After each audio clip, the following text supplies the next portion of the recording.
Deputy CM Pawan Kalyan అత్యంత అరుదైన ఘనత సాధించారు.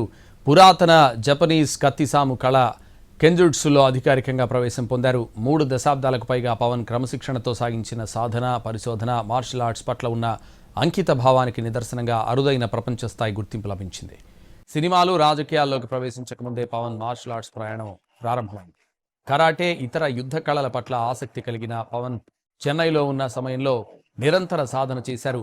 అక్కడ అమ్మాయి, ఇక్కడ అబ్బాయి, తమ్ముడు, ఖుషి, అన్నవరం, ఓజీ వంటి చిత్రాల్లో పవన్ మార్షల్ ఆర్ట్స్ ప్రదర్శించారు. డిప్యూటీ సీఎం పవన్ కళ్యాణ్ అత్యంత అరుదైన ఘనత సాధించారు. పురాతన జపనీస్ కత్తిసాము కళ కెంజుట్సులో అధికారికంగా ప్రవేశం పొందారు. 3 దశాబ్దాలకు పైగా పవన్ క్రమశిక్షణతో సాగించిన సాధన, పరిశోధన, మార్షల్ ఆర్ట్స్ పట్ల ఉన్న అంకిత భావానికి నిదర్శనంగా అరుదైన ప్రపంచ స్థాయి గుర్తింపు లభించింది. సినిమాలు, రాజకీయాల్లోకి ప్రవేశించకముందే పవన్ మార్షల్ ఆర్ట్స్ ప్రయాణం ప్రారంభమైంది. కరాటే, ఇతర యుద్ధ కళల పట్ల ఆసక్తి కలిగిన పవన్ చెన్నైలో ఉన్న సమయంలో నిరంతర సాధన చేశారు. అక్కడ అమ్మాయి, ఇక్కడ అబ్బాయి, తమ్ముడు, ఖుషి, అన్నవరం, ఓజీ వంటి చిత్రాల్లో పవన్ మార్షల్ ఆర్ట్స్